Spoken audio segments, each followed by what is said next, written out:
Oke teman-teman, selamat datang kembali di channel Supawan-awan. Jadi di video kali ini saya ingin mereview sebuah gunting baja ringan lagi teman-teman ya. Jadi kali ini dari merek Hyoshi. Jadi ini adalah tipe 10 in lurus teman-teman ya. Jadi artinya untuk beberapa tipe lain untuk guntingnya ada yang bengkok juga. Jadi tergantung penggunaan teman-teman. Nah, jadi untuk kode yang tertera di sini juga HGH 001A teman-teman ya. Jadi bahan dari gunting ini sendiri adalah CRP. Jadi singkatan dari chrome vanadium ya. Jadi kalau kita misalkan berbicara spek, apakah ada yang lebih bagus speknya dari CRP ini? Tentu ada teman-teman, yaitu kodenya CRMO. Jadi tentunya karena bahannya lebih bagus, harga juga lebih bagus teman-teman.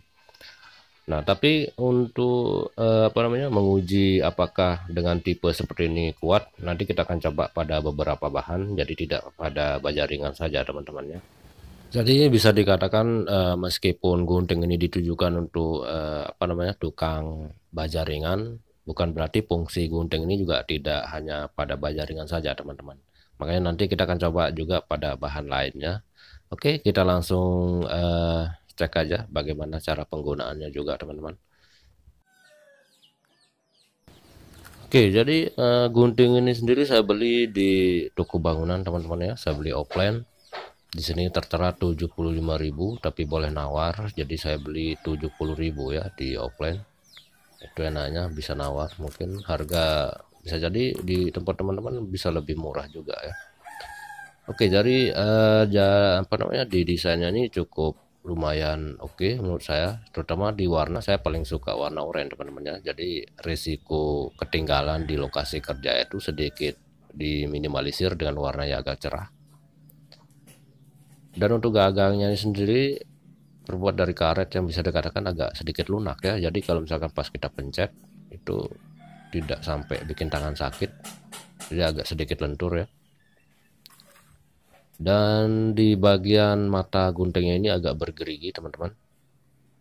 Jadi bisa dikatakan geriginya ini sedikit membantu ya ketika pada saat proses pemotongan, jadi lebih cepat. Oke, lumayan bagus lah tampilannya ya. Dan untuk elastisnya ini cukup bisa dikatakan agak sedikit keras ya. Jadi kalau misalkan ketika saat proses pemotongan, kenapa agak lebih keras ini bisa dikatakan lebih bagus ya, karena kalau misalkan lagi slip itu sedikit lebih cepat terbuka ketika kita selesai memotong. Oke, kita langsung coba aja teman-teman ya. Yang pertama di sini kita akan coba pada aluminium dulu ya. Jadi bisa dikatakan guntingnya juga sedikit membantu pada teman-teman yang mungkin sedang mengerjakan atau proses pengerjaan aluminium. Jadi sini tidak sekedar kita mengandalkan gerinda saja teman-teman ya. Jadi sini kita bisa gunakan gunting baja ringan ini selain menghemat waktu, menghemat daya listrik, dan tentunya pengerjaannya juga lebih aman ya. Karena sedikit bahaya juga kalau proses pemotongan benda-benda tipis seperti ini untuk penggunaan gerinda.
Oke teman-teman, lanjut sekarang kita akan coba pada pemotongan ring untuk baja ringan ya, dan kita akan coba juga pada namanya kanal C nya juga ya. Jadi kalau misalkan kita katakan untuk baja ringan atau gunting ini sendiri bisa digunakan pada pengguntingan kawat yang ketebalan 1,2 ya, atau plat 1,2. Jadi bisa dikatakan lumayan kuat lah untuk tipe CRP ini ya, atau chrome vanadium ini, untuk penggunaannya pada media yang bisa dikatakan cukup tebal teman-teman ya. Oke, sini kita coba gunting untuk ring baja ringan teman-teman. Ini cukup mudah ya, artinya tidak terlalu kita menekan agak keras, ini udah kepotong.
Oke, lanjut kita pada percobaan pada kanal C teman-teman ya. Di sini saya gunakan kanal C yang ketebalan 0,75. Ini lumayan keras ya untuk kanal C nya. Jadi untuk proses potongnya dimulai dari bagian pinggir dulu teman-teman ya, sambil diangkat, sambil ditarik untuk guntingnya ke atas supaya mempermudah penyobekan dari bahan kanal baja ringan ini. Oke, bahan ini cukup keras teman-teman ya, jadi kita butuh tenaga sedikit ekstra untuk memotong. Tentunya bahan-bahan yang lain dengan merek berbeda dari kanal ini juga banyak sekali yang lebih tipis ya, jadi untuk proses potongnya juga bisa jadi lebih mudah. Jadi tipe dari kanal baja ringan ini tergantung merek juga ya, dengan ketebalan berbeda-beda juga. Itu juga mempengaruhi kinerja dari guntingnya teman-teman.